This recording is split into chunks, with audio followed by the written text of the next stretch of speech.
Hey guys, I just want to say that if you're new to the channel, please do consider subscribing. I'm a small content creator and could really use your support. I live stream 100% of the gameplay for games that I review, and I'm also always trying to keep up with the big named movies that are being released. If you would like to support the channel monetarily, you can do so through PayPal, or even better yet, you can get yourself some merch from my Teespring store. If you want to get better connected, you can do so through the social links in the description below, and please do consider joining the Discord. If you do, you can voice chat with me through my headphones while I live stream, and you won't be recorded on YouTube or Twitch. That's all I've got, guys. I hope that you really enjoy the video. Hello everyone, and welcome. I'm Mike. I'm other Mike. And today we're going to be doing the After Action review for Dune 2021.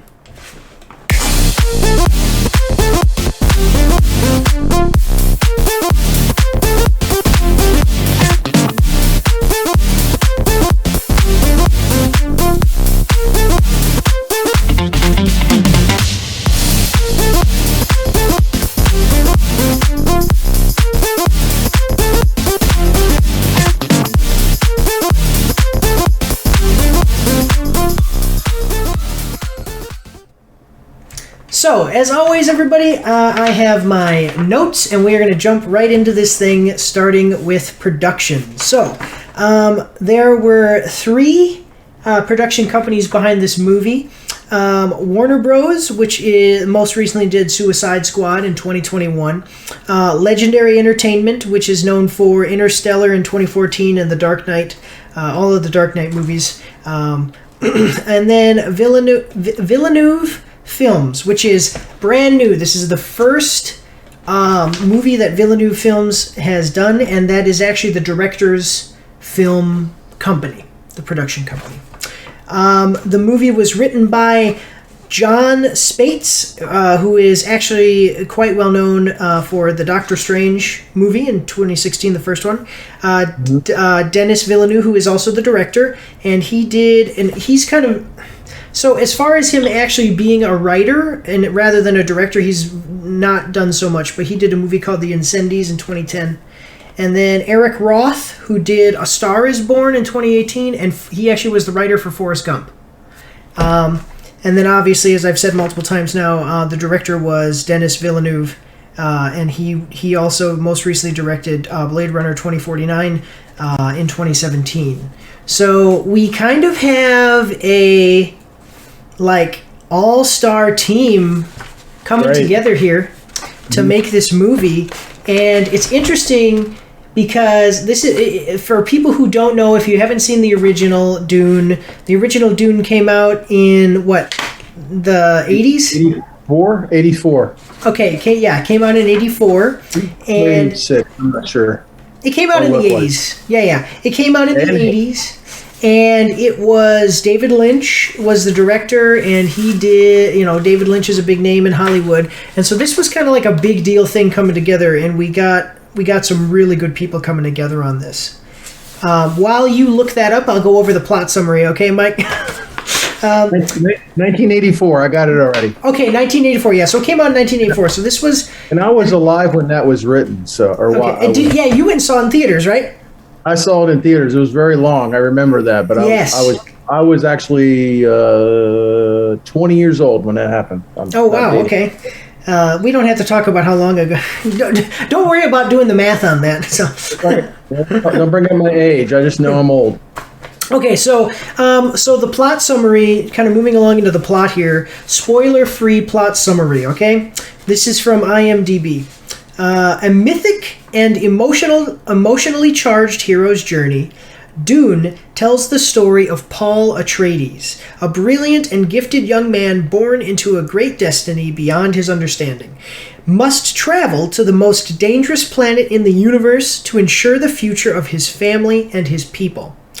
As malevolent forces explode into conflict over the planet's exclusive supply of the most precious resource in existence, a commodity capable of unlocking humanity's greatest potential, only those who can conquer their fear will survive. So this is like a space odyssey, is really what it is. It's interesting too because this came out not long after Star Wars. It wasn't very long after Star Wars it came out. I remember I watched the original. I've seen the original before, but before this movie came out, I watched the original, and I was texting you while I was watching it. I was like, "Oh, I'm watching the original," and you can definitely see how there are some, like you can imagine how people were like, "Oh, this is going to be like Star Wars again," and then it's not like Star Wars. You know what I'm saying? I don't think if you didn't read the book, I don't know if you knew what to expect when the original movie came out. I don't think didn't know what was going on, but it's a very deep sci-fi type movie. I think you have to do a little bit of a work before you watch it. It's Star Wars you can jump right into. Dune, you can't. Yeah, there is. Yeah, no, and I mean, yeah, there is a lot that you kind of have to either have it. Maybe we'll have to have explained to you and stuff like that. I actually think that they kind of fixed that a little bit with this movie as opposed to the original, where it's a little bit more accessible as far as the way that they tell the story. There's not really a change necessarily in the story, but it just is made more accessible through the way that they tell the story. A couple of bullet points I put about the plot. So this whole movie, and it's not mentioned in my little, it's not specifically mentioned in my little spoiler-free summary here. This whole movie is about one thing: spice. I wrote spice with an exclamation point, and then underneath that I wrote the Force ... in drug form. Because with spice, they are able to. They have if you take this spice, this substance, it gives you telekinetic powers. They use it for space travel. It prolongs your life. It's like a medicine. One thing that I was really impressed with is, and you see this in things like the Lord of the Rings and things like that come from books, is that this was a very well thought out universe. I think that they're like. Somewhere out there is some lore master for Dune that can answer any question that you may have about anything at all about this universe. This is very well made, and that really shows. It's a book. I mean, that's what it is. It was a book, and it made into a movie, and even a show. We talked about there was a miniseries at one point, and so it's really impressive to see. As far as there's a lot of distance between when the book was written in 1965 and then this movie, but there was another movie in a series besides that. So it took time to it kind of cooked a little bit. So that's what I think it made it more, like you said, like a real rich universe, and people thought about it and how do we put pictures to what is actually in the book. Right. No, I love seeing that. Before I went in and saw it, I was talking to somebody and they said to me, "Oh yeah," like I said, "Are you going to see this movie?" And they said, "Oh yeah, maybe, I don't know." And I said, "It's 2.5 hours long." And I said, when you go see a 2.5 hour long movie that is good, it is great because it's so much. And you get, it's like usually when they make movies that long, if they're good, there's just so much and it's all good. But then when you go see a movie that's 2.5 hours long and it's not so good, it's terrible because it's like, this is boring and long. And this was not terrible. This was not boring and long. So I really enjoyed that. If you don't have anything else to say about the plot, so what did you think? You liked the story? Just nothing specific, but just like the story itself. It's kind of a space odyssey. You really like that? I liked it. I think it's, and like I said, I think it's for somebody who is a real sci-fi person. I watched Star Trek, all the Star Trek. I watched all the Star Wars. I watched other stuff like this. This is really deep, and I think for those people who are just like, I don't know how you would say it, kind of sci-fi cultist. They just would breathe this, in like the spice from the planet, I guess. Oh, see, there you go. I would agree, and I want to say you may or may not disagree with me, or may or may not agree with me on this, but I would agree with you on that. But I would also add that if you really love just movies, and if you're like a huge movie buff. I have a buddy who's really, really into just movies in general, but he does not like sci-fi stuff. he watched the original and he's going to go see this one, and he liked both. He liked the original a lot because it's made. The original, and I would also say that this one, are made in the best way that movies can be made. Like all of the cinematography, the directing, all this stuff was done so well that even if you're a real movie buff, I think you can enjoy this, even if you're not so much into sci-fi. The other one seemed a bit deeper than this one, I think. Okay.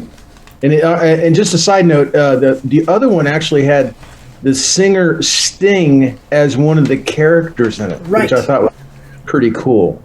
Yeah. With that, let's move into characters and acting. Yes, so Sting was in the original.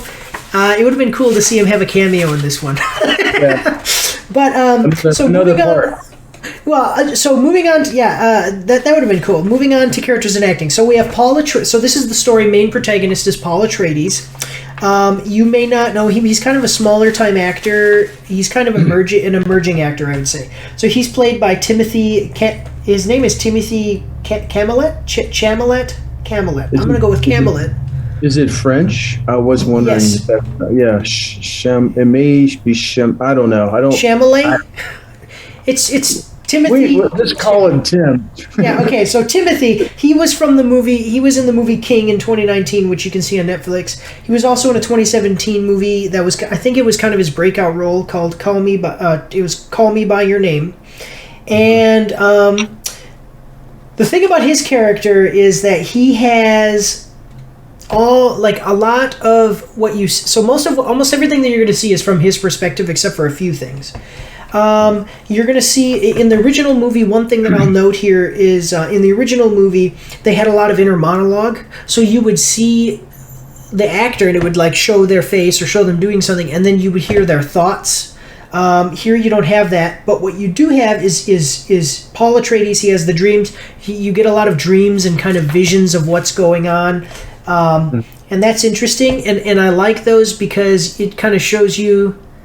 We're going to talk about this in miscellaneous section more, but it kind of shows you some things, and then you see things happening, and you go, "Oh, this is going towards what happened in the vision," you know? Yeah. So it was kind of cool. And then another thing that I want to add is that he is, as described in the summary, he's very capable, very competent, very kind of skilled.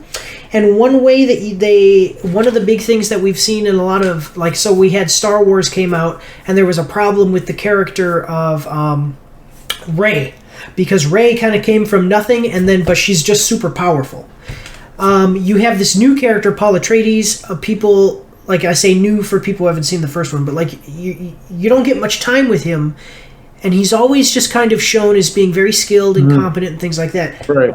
I think that they did a better job here than they did in Star Wars, because in Star Wars they don't explain why there's this ability. And here they explain how all of his life he's been trained.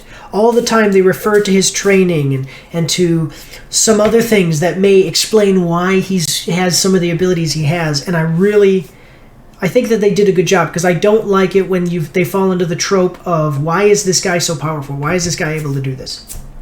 Yeah, he's real competent when they show the character. They don't go into detail into his past, but they just some of the scenes, like where he's doing some of his fighting, practicing his fighting and stuff like that. Well, hey, this guy's been doing this for years, and it's just assumed at that point that he's not just like the cartoon King Arthur from Disney, when he pulls his sword out of the stone and it's just has nothing at all except the sword. So, right. But very competent. No, and I was very happy with that. It's nice to see just kind of like the cool, once in a while, like if Guardians of the Galaxy, I really liked that movie, and they're all really good at doing everything that they have to do, but they kind of show them as being maybe a little bit dumb to be funny, and it's good. That's good for that movie. But at the same time, it's nice once in a while to just have a very serious, very skilled protagonist, And you do kind of get that with this guy.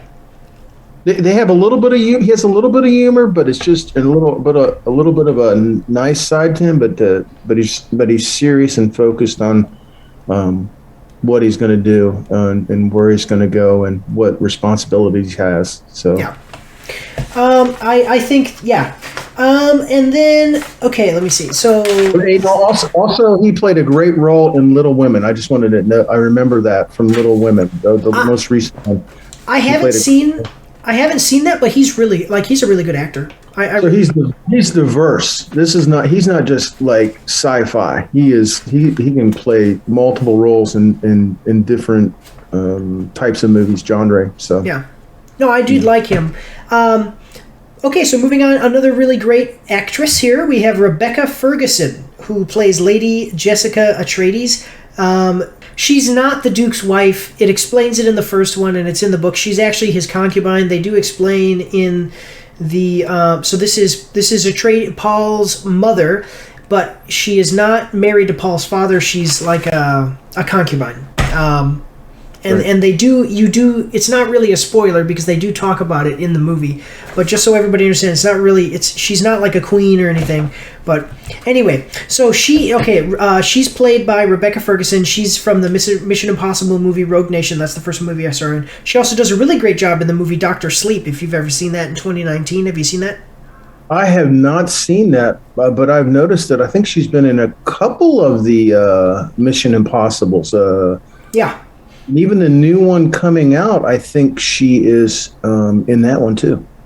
Yeah, she's a really good actress, though. The first thing I saw was Rogue Nation, and then I saw her in Dr. Sleep, and those are two very, very different movies, and she does a great job in both. She's a really, really good actress. Very diverse. Mm-hmm. So here she plays the part of Paul's mom, and she is a part of a group called the Bene Gesserit, and basically they are space witches.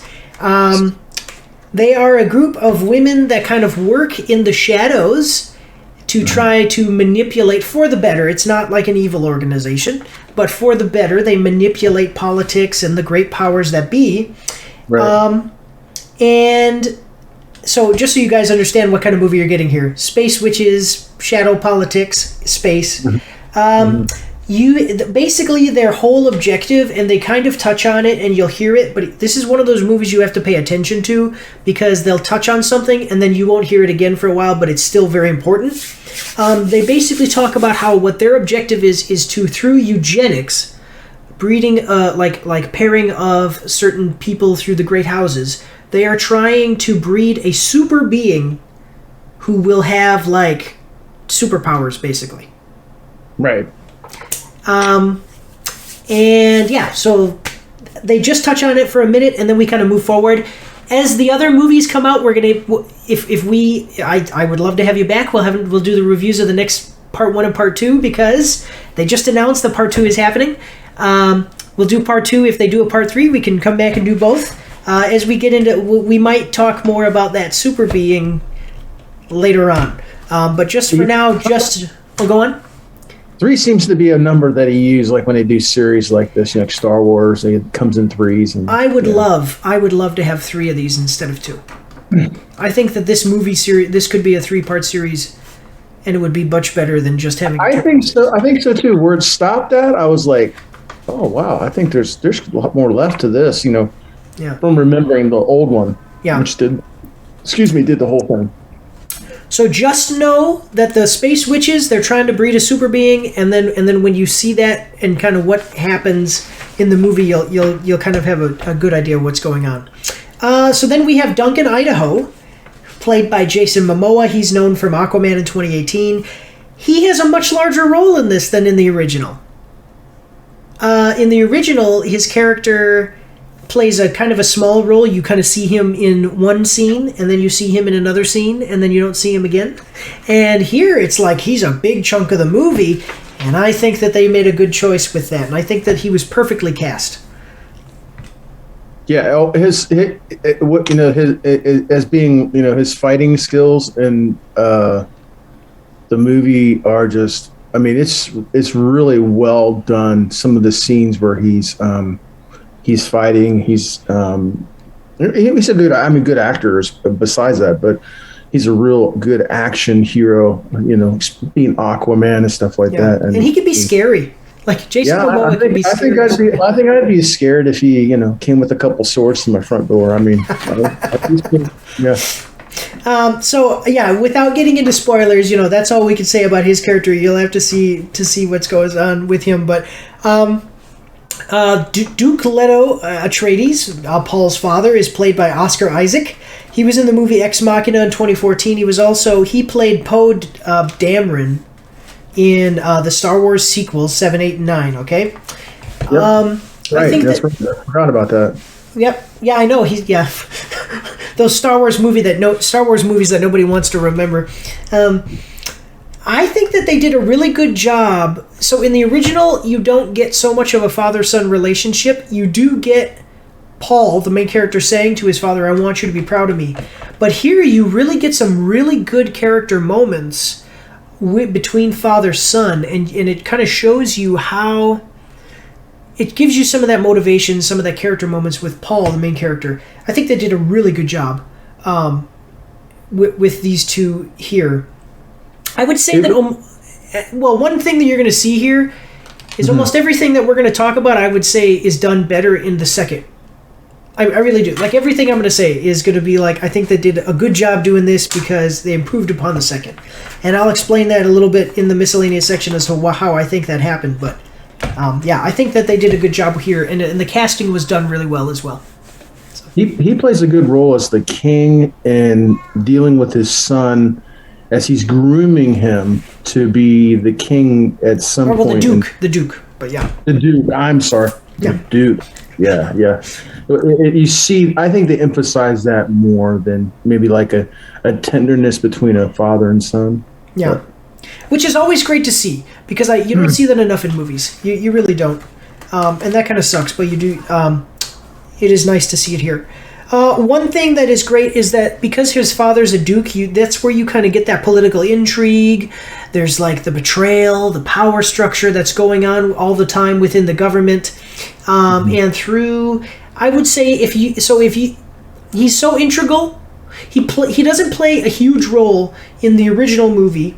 He's there, but he doesn't play a huge role as far as runtime, okay?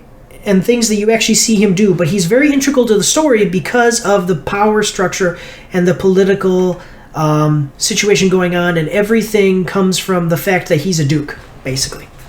And they stretched the movie out. The other movie was one movie. This is Dune. This one has part one, and they're able to take these characters and put more into them than the original. Right. Gurney Halleck is played by Josh Brolin here. He is known from Avengers Endgame. He plays Thanos. His character was played by Patrick Stewart in the original, which is awesome because Patrick Stewart went on to do like Star Trek and all that stuff. This is kind of like his space thing. An interesting fact when you mentioned Sting is that Patrick Stewart did not know who Sting was at all. On set, he met him for the first time, so he asked him, like, so you're a singer or something? And Sting told him, yeah, I'm in a band called The Police. And so Patrick Stewart thought that for the rest of filming, Patrick Stewart thought that Sting was in a band composed of police officers. Yeah. So I thought that was pretty funny. Is Patrick Stewart, is he English? Is that his background? Because it just seems really odd. Sting is English, right? I think that he may be, yeah. I could see, like, if you're an American and you don't like follow British music, and some guy goes, "Well, I'm Sting." It's like, oh, okay, Yeah. Especially back then. Yeah, this guy's your own countryman, and you're like, no idea this. Okay, anyways, that's weird. So it's funny though because Patrick Stewart, he doesn't come off. They do a really good job in the first movie and stuff with him, but you see him in movies. He's always been an old guy. He doesn't come off as this big, powerful, strong, kind of intimidating presence. They do okay in the original, but I will say that I think that Josh Brolin does a better job. Because what he's supposed to be is like the security. He's a head of security and kind of in charge of the Duke's army and training the army. And he also trains Paul in fighting and stuff. And they want you to kind of see him as like this rough, gruff, been through it, 9-pound hammer kind of heart guy, heart pounds like a 9-pound hammer kind of guy. Mm-hmm. And Josh Brolin does it better. I think that this was a better casting than the original. Well, he plays roles like that, and he does them well. So I mean, it didn't surprise me that you do that. Yeah, this is what Cable from the second Deadpool movie did at like. That's what he did after Deadpool was over. He went into space and met the Duke. I mean, he's played a lot of different characters like Marvel and stuff like that. So I mean, he's very versatile and stuff like that. Yeah, no, he's a really good actor, and I think, like I said, I think that he was better cast. Okay, so then we kind of get into Stilgar. So Stilgar is one of the Fremen. Those are the native people of the planet Arrakis, which is Dune. Okay, so the planet is called Dune, but its actual name is Arrakis, but people call it Dune because of the deserts, massive deserts. Stilgar is played by Javier Bardem. He's one of the leaders of the Fremen, who are, like I said, the indigenous people. You'll know him from Skyfall in 2012 and Pirates of the Caribbean: Dead Men Tell No Tales from 2017. His introduction into the movie kind of like, you see some references to the Fremen and things like that in the early parts of the movie, and then when you see him, that's when you start to get kind of like the movies. They start to show some more of the culture. They get into a little bit more detail about who the Fremen are and what they mean and all of that. I think that he did a really good job. I love the accent. Yes. Yeah, that's really cool. You know. One thing that I did like is that, and I'm not one of those guys who cares about this kind of thing, okay? But one thing that I did like is that in the original movie, all of the people that you see in the desert, they don't have a desert look, and it's because they're white, okay? I don't care about anything like this, okay? But I just want to say here that when you see Javier Bardem, he's Hispanic, he has a darker look. He has the popping out blue eyes. It really clashes with his skin complexion. It looks really nice. The rest of the Fremen are all kind of darker skinned and have bright, bright blue eyes because of the spice. It actually just gives a nice aesthetic. Right. I mean, you would expect that of someone who lived on Dune. That's what they would look like, you know. Right. Skin worn by the sun. Yeah. Dirt, you know, desert storm roughing up their skin. I mean, exactly. Great job. I mean, it really was authentic, I think. Yeah, casting was done really well here. So again, no spoilers, so we'll just leave it off with that. Then we get into the bad guys, and I actually really liked the bad guys. I think that they did a good job. You have Baron Vladimir Harkonnen, who's played by Stellan Skarsgård. You know him from Good Will Hunting and all of the Avengers movies where he plays the professor. And then you have Beast Rabban Harkonnen, who played by Dave Bautista, Guardians of the Galaxy 1 and 2, Endgame, Infinity War. So 007 too, and one of them, right?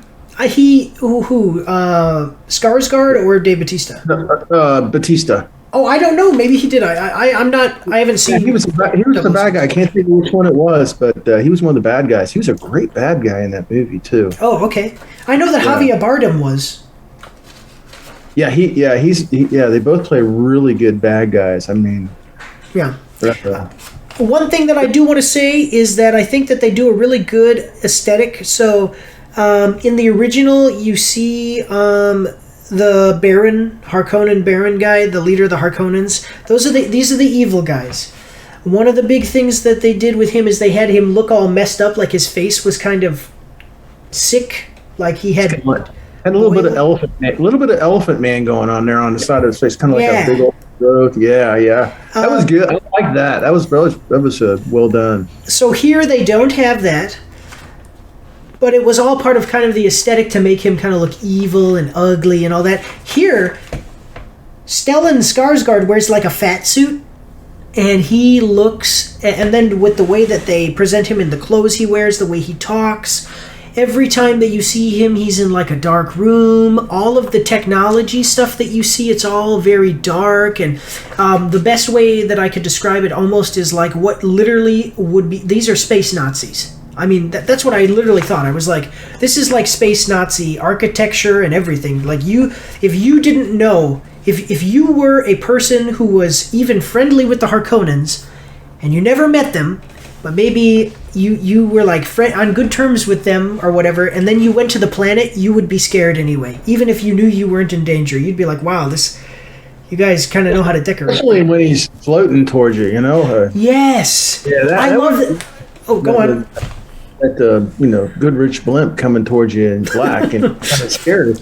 There's a scene in the trailer where you see him rise up and his cloak trails down, and it's the aesthetic it's so good. Much better than much better than the previous Dune. I think that they portrayed that a little bit better. The other one the guy was like kind of psycho. This guy is just kind of evil, quiet, but you're scared of him. He's like a quiet, scary person. The other guy was a little bit silly, I would say too. Yeah, he was a little bit deranged, a little too much whiskey, I guess, or something. Too much spice. Too much, a little bit overspiced. Yeah. So I thought that the acting and the casting was all done very well. I really liked it. I don't think that you could have done this better. This was an all-star cast. Mm-hmm. That's probably one of the reasons they weren't sure whether they were going to do the part 2 or not. They wanted to put this one out and then decide if they were going to spend the money to do a second part. And I'm so glad that they're doing a second part because it did really well at the box office. But so moving on. So we're going to move into the miscellaneous section. Now, miscellaneous section is everything not in acting or plot. So do you have anything that we have not talked about that you would just really got to share about this movie? What do you want to tell the audience about Dune? I would say we did talk about like a lot of the main characters, but some of the other characters this was just casting straight across the board. They had great people playing great parts. It wasn't like they had to find someone to fill that spot. And then some of the is it Chani? I think some of these people like Chani and some of the other people we're going to find out probably are going to be more. We'll find out more about them in the next part, which I think is good. But overall, I really like the movie. I did watch it twice, and it's like kind of don't give your rating yet. Don't give your rating yet. Okay, but go on. Well, watching it twice helped. I saw a lot more. It was kind of like looking at it under a magnifying glass. Microscope, yeah. Saw a lot more, and I'm like, oh, okay. So there's little cool details that especially people who are like, there's like people who are Trekkies that are just into like, hey, episode 1 of season 1, this guy died by this monster that sucked the salt out of their body, that type thing. So I think for people who like that, it's going to be really good. Okay. Coming up, but as far as anything left out, as far as this where they screened it at, I think I was looking Jordan, Norway, some other places. Okay, great. I love that the where they did it was just perfect for it. They did some great locations for this too. So yeah, on location. So they did a lot of on location shooting. They put some money into this thing. It wasn't a cheap movie. I didn't see what the price was. They put some money into this. They paid for some really good actors. I mean, it's. I think it already made its money back though too. Like it's been doing really well at the box office. I bet it did. But great actors and great. Excuse me, great team and everything like that. So, apology. No, that's okay. That's all right. Battling COVID from a week ago, so I'm all right. Get this man some spice. I need some spice to heal me. Yeah. So, I have a couple of bullet points I'll go through. So, I think that the mood-setting cinematography and music, especially in theater. So, you watched this at home, right? I watched it at home. Yeah, of course. Okay, I couldn't go anywhere. I had to watch it at home. Just one second. I want to touch on this. So it is a movie. If you see it again, there is something for people to the second time around that's really great. I don't want to let what you said kind of go by the wayside there. But mood setting cinematography and music in the theater. I saw it in IMAX. The speakers, there's one on each side of you. As certain things happen, the music plays and you just get hit. Like when you're in the IMAX theater, you can feel the music playing. I want to say they take this very seriously. We've seen a lot of movies like Guardians of the Galaxy, Star Wars, the Star Wars sequels, all of the Avengers movies and stuff like that.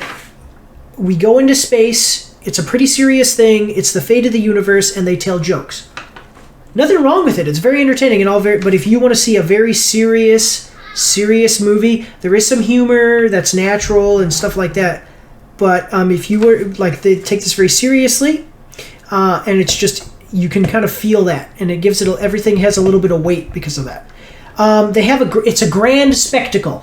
On location filming was a great choice because you see all these big desert set pieces and all these big shots, along with the epic music, and that's what I said, the beautiful wide-angled shots. You see all this stuff. It's really cool.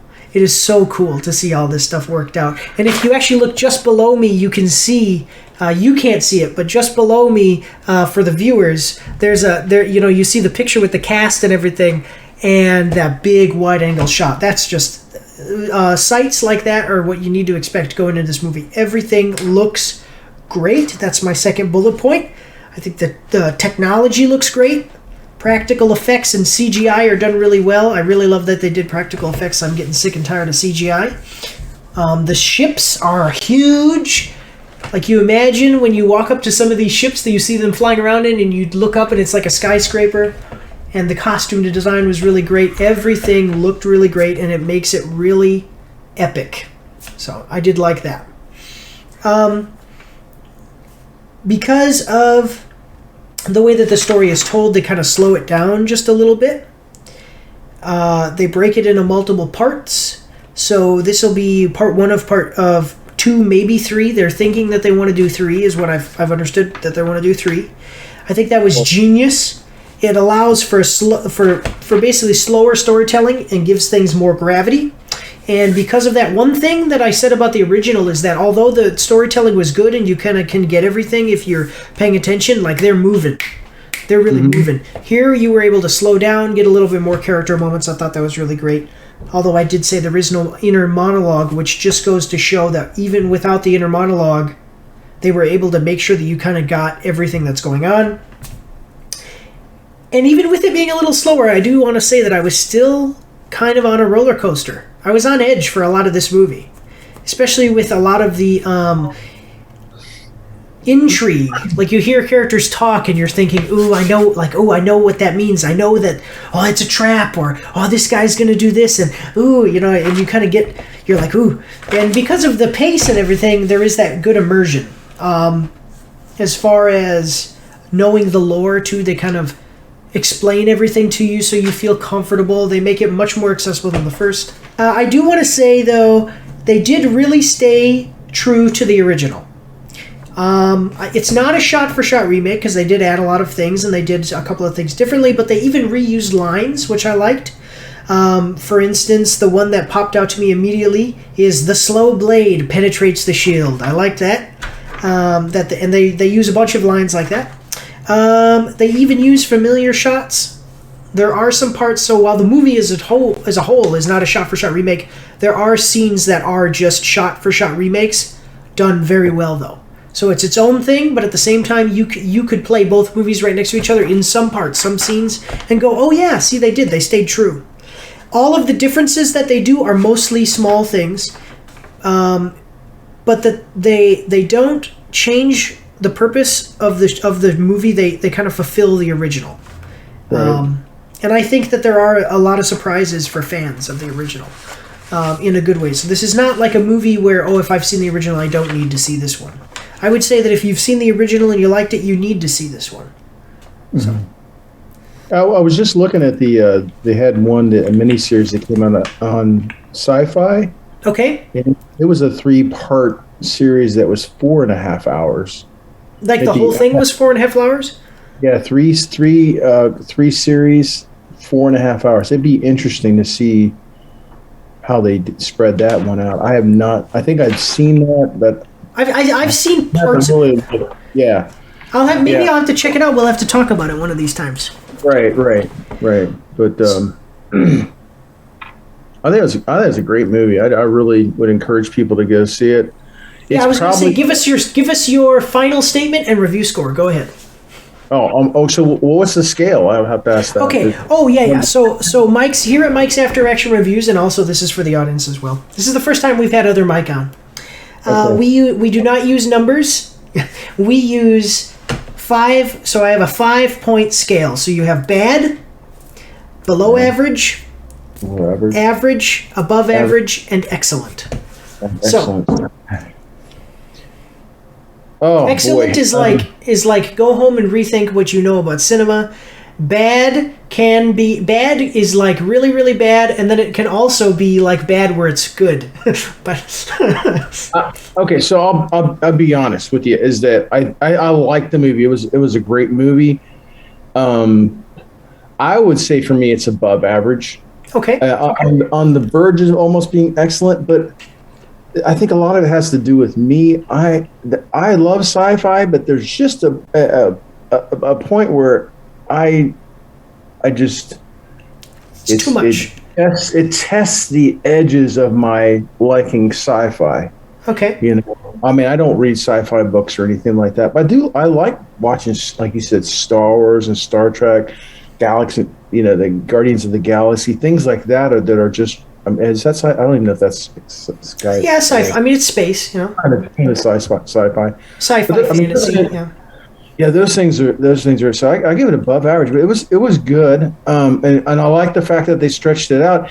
And you know, this second one may come out, and I may just say, you know, wow, it's gone from above average to excellent. I mean, maybe we're just picking up speed right now. I really feel like there's a lot more that's going to come out in this. So actually, it's interesting that you say that, because I do believe that. I really do. I think that what they've done here is that this is kind of the story setting movie, and then the second one is going to kind of be like the movie, like the one that you want to go see, kind of like the Lord of the Rings, where you had the first movie.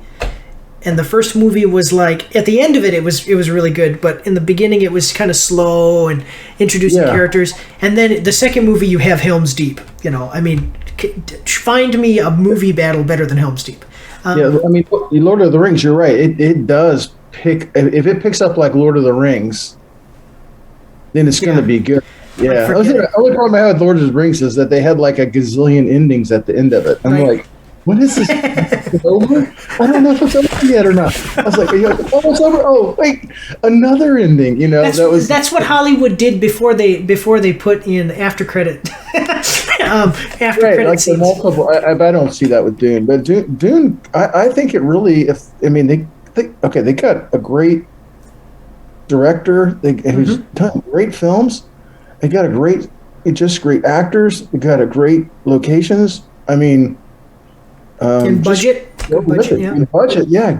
I mean, they're gonna make a ton of money on this, and especially during, you know, we still have COVID going on. I mean, they're gonna make some really good. And then when it goes to where people, well, I guess you can watch it on HBO Max. That's what I did. When people start watching it on different things, it's going to have that money for it. But man, it's got potential to really like I like how you said like Star Wars or something like that, where it's going to get better, and they leave you hanging and stuff like that. Yeah. You know, I mean, that is the scene at the end where you're they stop out, and I'm like, wait, what? That's the end. Yeah. That's the end? See you next time. I didn't realize. I didn't look close enough. I thought it was just one movie. Yeah, I didn't know either. I must have had another part to it. Then I rewatched it, Dune Part 1. I'm like, okay. Yeah. So I'm going to come right out, and I don't disagree with you about anything that you've said, but I am going to come right out and tell you guys I think this is excellent. If you are, so I'm a big movie buff, and I love stories. Okay, and I've talked about that multiple times on this channel. I love stories so much. That's why I've done this whole thing, this YouTube thing. And I can tell you, I sat in that movie theater, and I wasn't going to say this, but I'm going to be honest with you guys. I almost started crying. And I really mean that. And I really almost started crying because it made me think. I watched this movie, and I said to myself, this is such a good story, told in such a good way, and we never get this. And even if I love this movie, this will be the one movie that I love for, you know, as much as I love this one, for the next 10 years before they make another movie like this. Now they're making part 2, so I'm going to be really happy.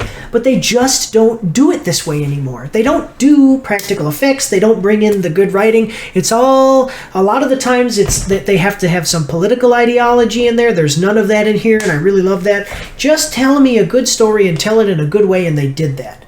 I would say the slowing it down, like I said, the first one was really moving. Slowing it down, bringing in, having the opportunity to kind of rein it in with the characters and let us kind of watch them grow throughout the movie till their eventual, either the end of the movie or their conclusion, because some people do die.